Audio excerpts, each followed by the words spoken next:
Assalamu alaikum rahmatullahi wa barakatuh, everybody. I'm Preacher Moss, host of the SOS Shout Out Show. Hope that you're having a wonderful day. Listen, today is really a celebratory day, man. We've hit day number 9, and we're steady moving into the end of the first 10 days, which, of course, focus on mercy. So, actually, our talk today is going to have to do well understanding mercy, or as I say, the revenue engine of mercy. And that's number one. And number two, we definitely want to give a shout out to our spotlight guest from yesterday. There's two people I really want to talk about. One, Brother Zachariah, and two, Sister Satana, who held it down, doing an amazing job of making sure everything came through.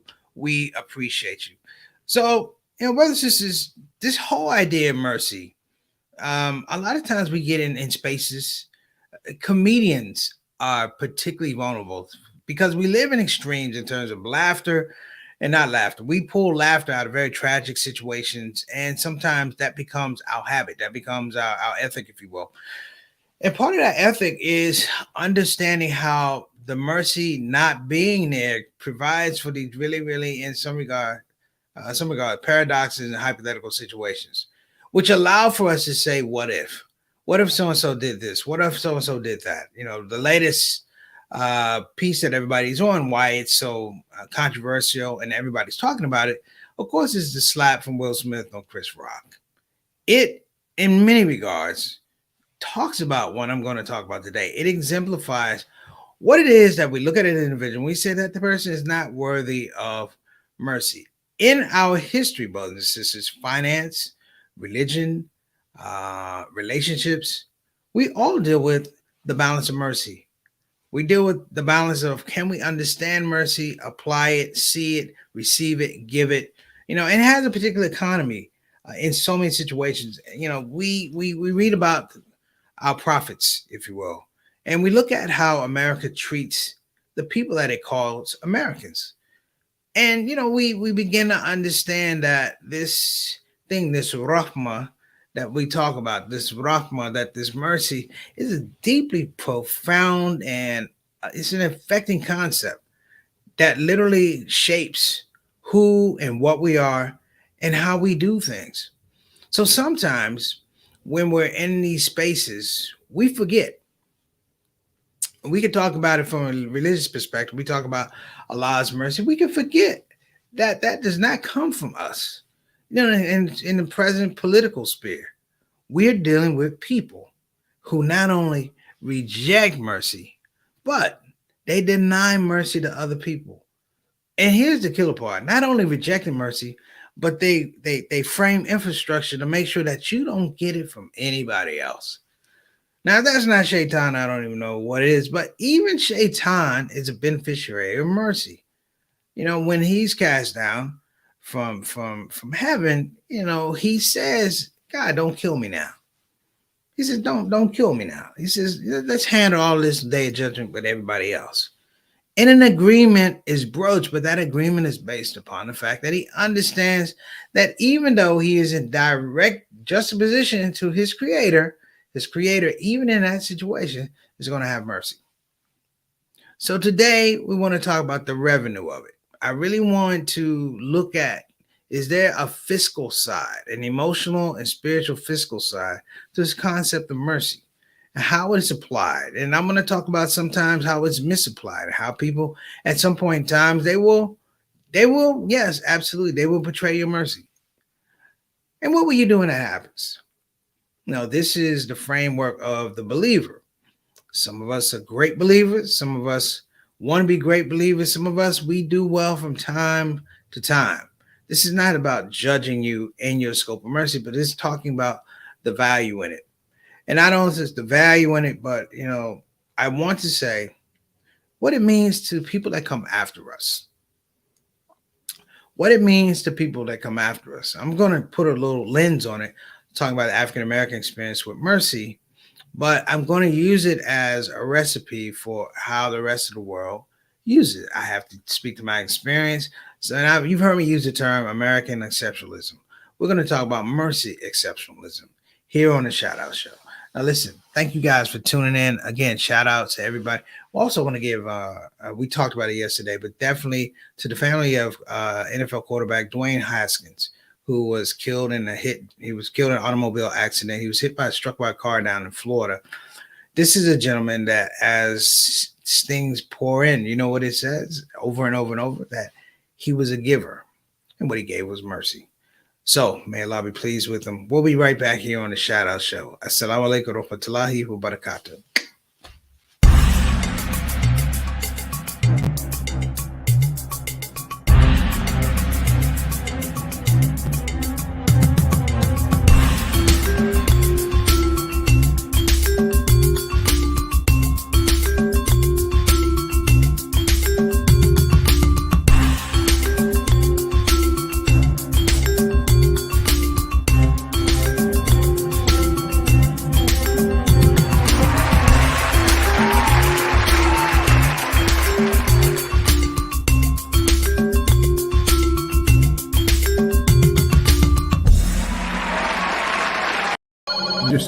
We just need help.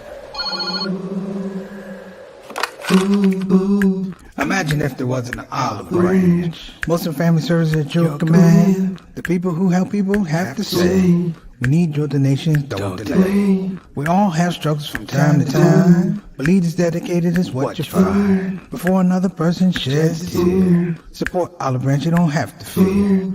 Olive Branch Muslim Family Services. Action you can see, compassion you could feel. Sing it with me. Ooh. Ooh. All right, we're back. I had to do a little correction on the green screen, so forgive your brother. Every once in a while, it goes that route. So thank you so much for your patience. What we would like to do is go ahead and get our family in there, Shout Out Show family. What is the Shout Out Show with that Shout Out Show family, the Shout Out Show soldiers? It's not the Shout Out Show. So, again, these are a group of people dedicated to come to the SOS all the time. I always say, man, if we ever blow up, I'm taking all of y'all with me, and we're going to do the same thing on another platform. And I just want to say on behalf of myself and Satana that we really appreciate everybody coming on, because it is a commitment. You know, as much as it's a commitment to produce the show, it's a commitment to show up and be a part of this audience, be a part of this collective. So let's go ahead and get that out there. We got Sister Mary Moss saying, what are you saying, Moms? Have a great day, SOS family. That's right. We are a family, a collective of amazing individuals with talents and insights and interpretations and just all kind of spirits. So, hey, Mom, thanks again for the call today. It was very uplifting. My mom decided to get me some new Washington Nationals hat. I know you guys been looking at the ones I had and they've been beat up. Thank you so much for not commenting. Shouts out to Mary. All right, next up, I got my little brother, Johnny L. Thomas. What's going on, JT? I know I did not call you in. We didn't do our Sunday call. I was out running before I knew it. I was over, but I had a little bit of emergency. Forgive you, brother. I will give you a call. Wa alaikum assalam rahmatullahi barakatuh, man. Hope your fast is going well. We are into day 10, believe it or not. Day 10. So we're moving along. Alhamdulillah, alhamdulillah, alhamdulillah. Big shout out to the Thomas family. Next up, got my main man, Altaf Rashid, better known as Mr. 6 o'clock, straight up, straight down. Why did I say 6 o'clock? I should say everybody is, Mr. or Mrs. 6 o'clock, because tuning in and just having the discipline to tune in, I mean, that really, that's really inspiring. We here on the Shout Out Show try to make sure that we're here on time. And sometimes you guys don't know, sometimes we get there just 2 minutes before. We had a snafu in Australia. I was tired, jet lagged, and I forgot what day it was. I thought it was Friday, but it's actually Thursday here. And Satana called, like, got a show. I apologize. We had to run a rerun because your brother dropped the ball. But these are all part of live broadcasting. What I like is everybody comes on and they have their own personalities. They bring something unique to the show, and that's what makes it work. And one day, we're going to have a show that's a different platform, and you're still going to be bringing those things to the show. So let me tell my brother, Altaf, wa alaikum assalam rahmatullahi barakatuh, Ramadan to you, brother. Thank you so much to our Canadian ambassador, Brother Altaf Rashid. Next up, my main man, Bilal Salahuddin and Sister Salahuddin. Man, how you doing, brother? It's good to see you, man. I appreciate you. I have a program that's going to be going down in Houston. I would love to get your take on it, and also how you think it might work. Okay, so let's make sure if you can put your number and email your number to permissiblelaughter.gmail.com. Again, that's permissiblelaughter.gmail.com. Anybody that has a suggestion on the show, please go to permissiblelaughter@gmail.com. You know, we want to make sure that we are serving and putting out an effective tool. We're a public service tool, so I want to make sure that we do that. I don't know if you guys know the brother Slaudina is he's a librarian and a researcher, so we definitely need that here on SOS. All right, next up. Oh, okay. Well, we got something I got to read here. Diane G. Walaikum assalam rahmatullahi wa barakatuh.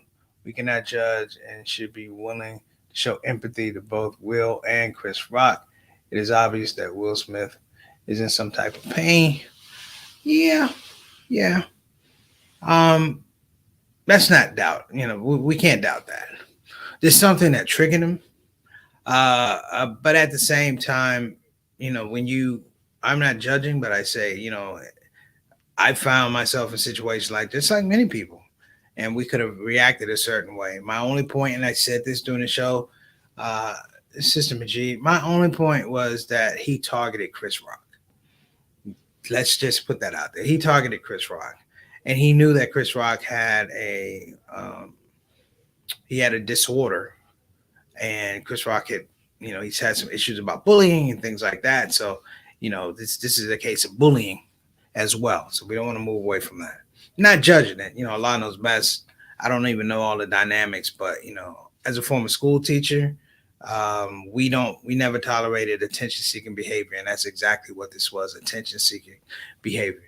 That you target someone else, and you're not talking about what your feelings really are. But thank you so much for your comments. We got Sister Ree in the building. Sister Ree is already sent over my iftar meal. Ooh, we got macaroni and cheese. That's the way I say it sometimes. We got macaroni and cheese. We got collard green. We got everything to make sure that my blood pressure shoot through the roof. Yes, indeed. It's going to shoot through it. In fact, I ain't going to eat the peel. I'm going to put the peels around the food and eat anyway. That's what I'm going to do. And walaikum assalam rahmatullahi wa barakatuh. Ramadan Mubarak. To our consultant producer, the lovely Sultana Whitfield. Thank you so much for being here on the show. We appreciate you. All right. So let's talk about this revenue engine of mercy. In the United States, one of the things I perceived when I was very, very young was an exchange between persons who, in some regards, didn't have a whole lot. They weren't rich, they weren't famous, but they were in regards, they had this currency. And that currency was two currencies. It was gratitude and it was mercy. And they were interchangeable, you know. And I grew up watching that, but I also grew up watching the denial of those same things. That somehow, even though I wasn't religiously in tune, I was young, but even in my upbringing, in my orientation, in terms of a religious foundation, it was always the story of the human being somehow denying mercy to another human being. And this is at a young age that I'm looking around going, Vietnam is this, and you have to look at. I'm talking about Vietnam. I'm roughly 5 to 6 years old.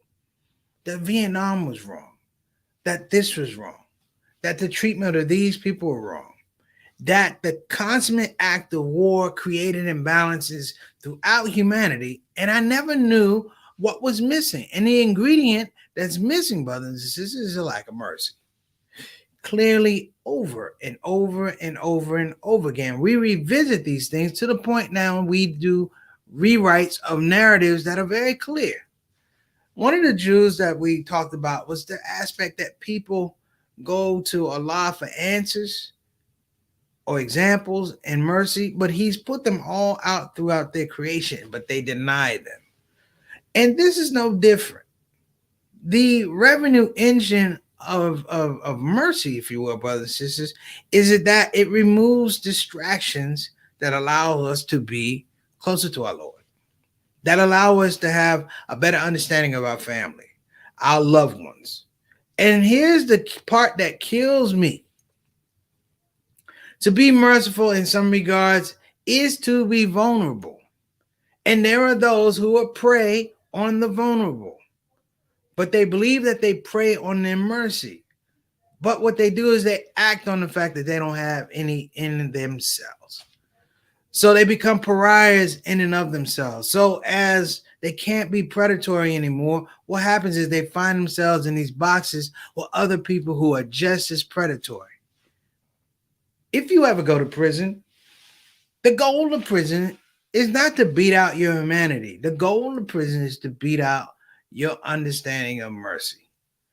Literally, there's a great hadith that talks about a man who's going to hellfire.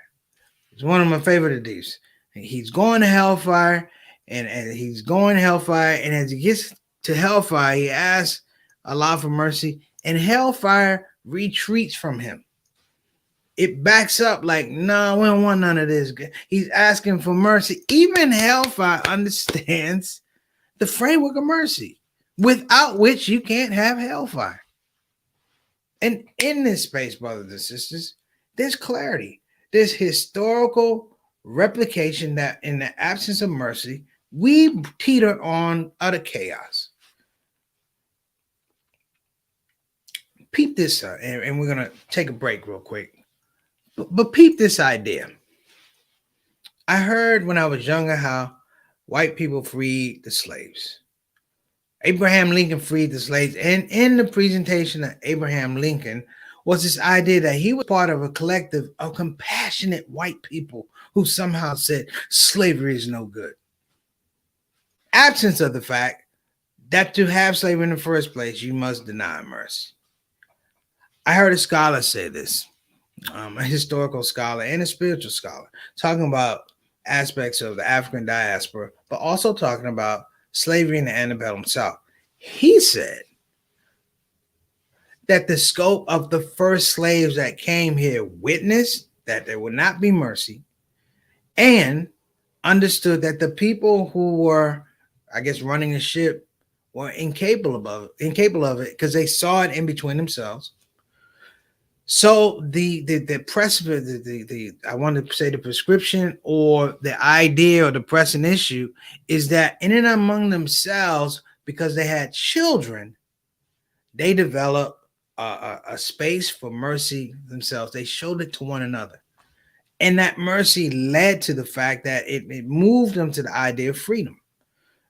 Freedom at all costs, freedom of justice, freedom to love. And I think that's the one thing that we don't talk about, particularly in our own communities. There are other communities that go through this. In India, you have the Dalits and folks like that people that don't give them mercy. And every culture has somebody that don't give them mercy. In your school, there was somebody we ain't give them mercy. You know, we ragged on them. We made them feel bad. They weren't somehow worthy of our compassion.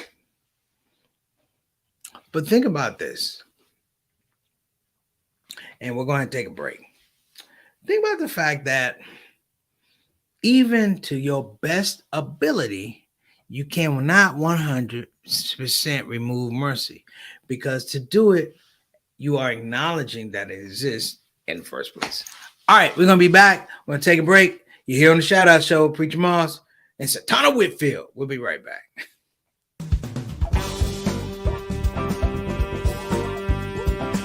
Hey, babies. Welcome to Radio WCUC, Convenient Urgent Care, home of the smart patient. This is DJ What It Do. You know what time it is. It's the top of the hour, and the request lines are open. You know what you want to hear. I know what you want to hear. Operators are waiting. I just got to hear don't get the COVID.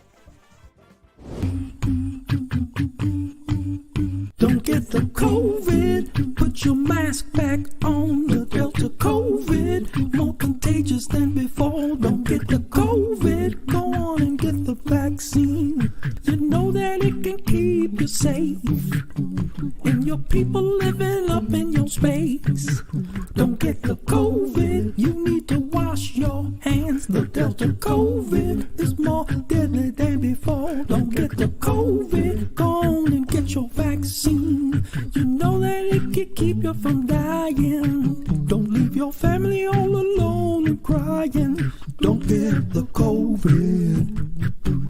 We invite you to join our fight against COVID and against misinformation. It's time to listen to the doctors and trust the science. When I think of people dying that don't have to die, it makes me sad. Now's the time to be sober. Together we can make this thing over. Let's fight the COVID. Convenient urgent care, home of the smart patient.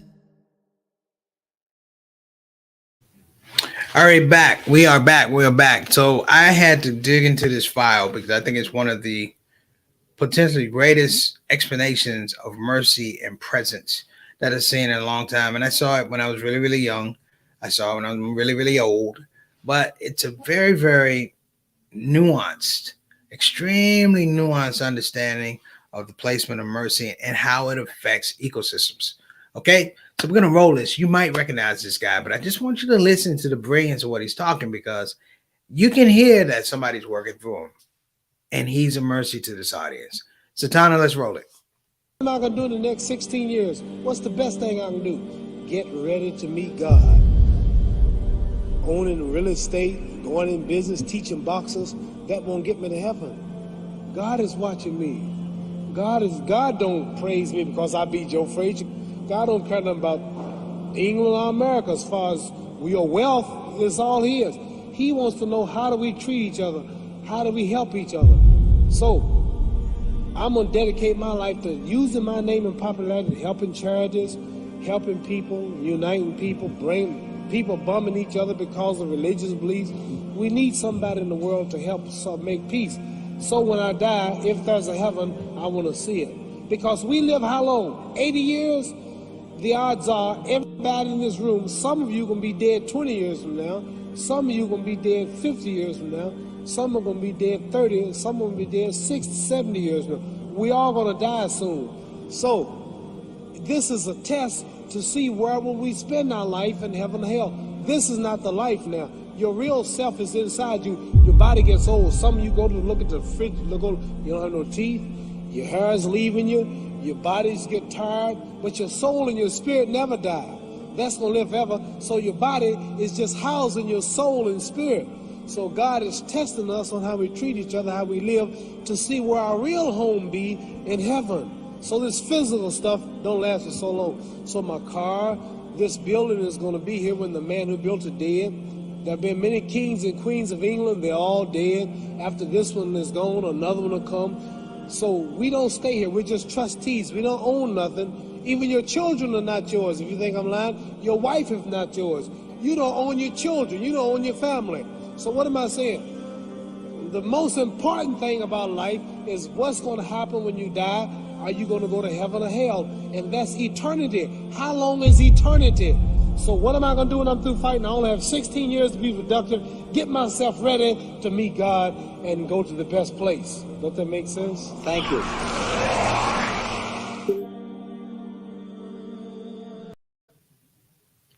I love that clip. So let's go ahead and get to our Jews today. Well, I'm inspired by Muhammad Ali. Now, the reflection of Jews, number 9, essentially picks up with the rejection of Prophet Suhaib. Now, let me preface this a little bit.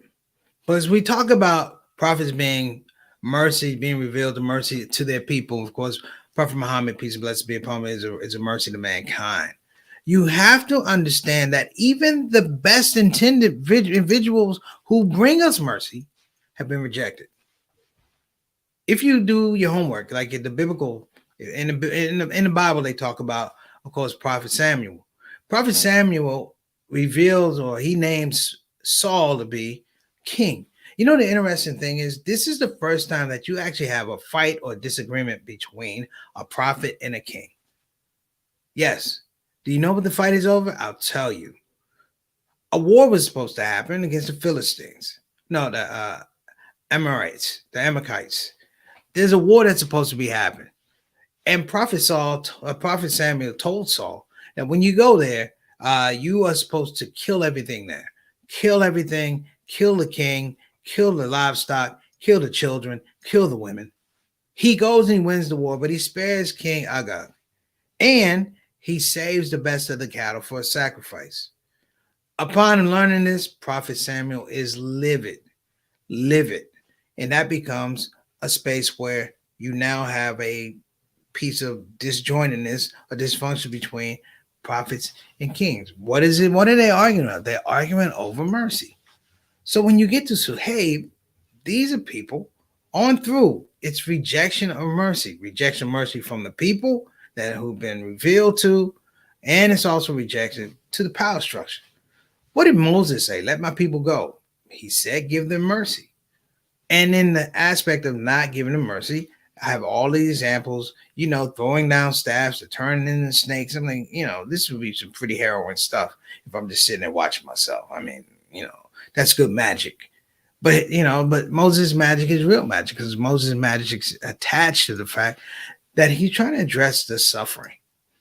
In our current geopolitical situations, we have people who want to be Pharaoh, who in many regards have to change the infrastructure to let people feel like that there is no God, that the only way through mercy is through them. And you could take Lot, you could take Hud, you could take Suhaib. All of them are people who've been revealed to be, I want to say, extraordinary connected to a lifeline of mercy, to the point that they stand there and they are rejected. I had a great conversation with a friend of mine. We talked about Jesus. He's Christian. I'm not, obviously. But we talked about the narrative of Jesus dying for them sins, for everyone's sins. And I said, I get that, but it's almost pacifying the people who killed him. It lets folks off the hook to say that this was a man who came with a message for humanity, for all his people. It's a message of love. And in that space, the politics, the dark side, if you will, of people who don't have mercy, this is not part of their economy. And therefore, the revenue, if you will, it doesn't circulate. And so you have people with stunted growth. They have dysfunctional ideas of how family is supposed to be, how government is supposed to be run. And literally, they paint a very, very toxic picture of society. Therefore, when people give mercy, sadly, many of them are ridiculed. I can imagine in some regards what it is in a small way to be or see prophets, because I see people who are very merciful go into places that are not merciful and they're ridiculed. Some of them are harmed, but their belief is so strong that they'll go back and they'll put that man. We don't, I can't really tell you guys. I mean, the closest I can look at is maybe like King, who kept going back to these situations and where there was no mercy and people knew they were going to destroy King till they finally killed him. A prince of peace. That's what we call him, a prince of peace. And they finally killed him. And then they still had the audacity to say, in some regards, I'm just as good as an American, a human being, as he is. Don't play with mercy. Spend it wisely. Spend it socially. Spend it with good purpose. Understand the scope of mercy is that when you give it back, you're not expecting to give it back. That is not part of the program. Why? Because it doesn't come from you. You have to be willing to put it out in the air and hope that somebody catches it. Mercy is sort of like a pillow that you rip open and you let all the feathers fly out. And you watch the feathers go every which way and you have a sense of peace about that. But on the other scope of it is, if you were really trying to go get that mercy back, those feathers, each one, do you know how ludicrous that is? You don't know the order in which the feathers were released. Which one was bigger than was it small to big, or big to small? Was it by colors? Was it long stem, short stem? And that is the miracle of mercy, is that we don't necessarily know what it is, but we know how it feels. That's a shout out show. You guys have been awesome. We will see you tomorrow, inshallah. Shout out to everybody. Have a blessed Sunday. Assalamu alaikum wa rahmatullahi wa barakatuh. I'm out of here.